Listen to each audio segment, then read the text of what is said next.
Paano nga ba malalaman kung magkano yung interest rate para sa calamity loan na ina-apply dito sa SSS? By the way, kung first time nyo sa channel na ito at gusto mo pa ng mga online tutorial videos katulad nito, please click the subscribe button. Gamit lang ang cellphone or computer ninyo, pwede nyong malaman sa disclosure statement yung mga applicable charges maging yung interest rate na ina-offer para sa calamity loan. Halimbawa, pag pumunta kayo sa loans and then calamity loan, ito dapat yung makita ninyo. Yung 4 steps para makapag-proceed. Una-una, yung calamity loan details. Kung saan ilalagay ninyo dito yung loanable amount o pipiliin ninyo. Pwede nyo piliin yung pinakamataas. And then, meron dito ang disbursement bank kung saan itatransfer yung perang ilo-loan natin. Ngayon kasi hindi na nag-i-issue ng cheque ang SSS. Instead, nag-record sila ng disbursement bank. At dito sa services disbursement account, pwede mag-enroll ng bank account katulad nung sa Maya Bank, yung sa BPI, Land Bank, at marami pang iba. Kapag okay na, i-click lang tong next, i-check lang to, click lang yung okay, at nandito na kaagad yung sa disclosure statement. I-download lang ito, at makikita nyo itong document na to. Ito yung disclosure statement ang magandang i-download para nga naman malaman natin yung mga details kapag magbabayad na. Magkano yung dapat na ihulog monthly, kailan mag-uumpisa, at kailan din matatapos. Andito sa pinakababa, yung effective na interest rate. 7.95% per year, yung applicable na interest. Again, per year ito.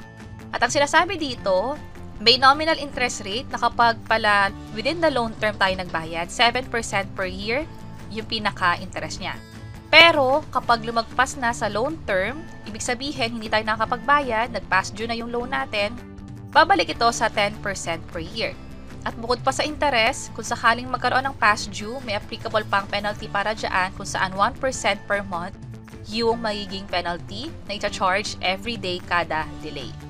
At since sa download ko na to, may kopya na ako, alam ko na kung kailan ako mag-umpisa magbayad or kung empleyado kayo, alam nyo na kung kailan kayo kakaltasan at magkano ba ikakaltas sa inyo. Kapag okay na dito sa disclosure, at na-download na rin ito, i-check lang tong I have read and understand, click lang natin tong next. Sa step 3, madali na lang to kasi kailangan lang i-review yung mga details, which is andun din to sa disclosure statement. Sa pinakababa, i-check lang to, i-click lang yung submit, i-check lang yung I confirm, at i-click lang tong confirm na button. Ganon kadali mag-apply ng calamity loan sa SSS. At gaano katagal? Pwedeng umabot ng 2 to 3 business days bago ma-approve yung loan at another 2 to 3 business days para naman ma-process sa PesoNet bank account natin. At yung sinasabi kong araw, yung tagal niya, based yan sa naging experience ko, pwede siyang magtagal. Depende na rin siguro kung gaano kadami nag-a-apply ng calamity loan sa SSS or kapag nagkaroon ng downtime or system issue. At tandaan, kung sakaling magbabayad na tayo ng niloan natin sa SSS, especially para sa mga voluntary members, kasama na dyan yung self-employed at OFW, dito sa pay loans, pwede na tayo mag-generate ng PRN. At yun yung mga dapat nating malaman tungkol sa calamity loan, especially yung applicable na interest rate, especially kung nag-assess tayo kung kaya ba natin itong bayaran monthly, kung magkano ba ikakaltas kada buwan o ihulog, at hanggang kailan siya matatapos. That's it. Sana nakatulong tong video na to. Kung oo, pakiclick ang like button at para sa iba't ibang mga tutorial videos, pwede nyo i-check itong nasa baba. Sana makatulong and see you sa mga next videos. Bye-bye!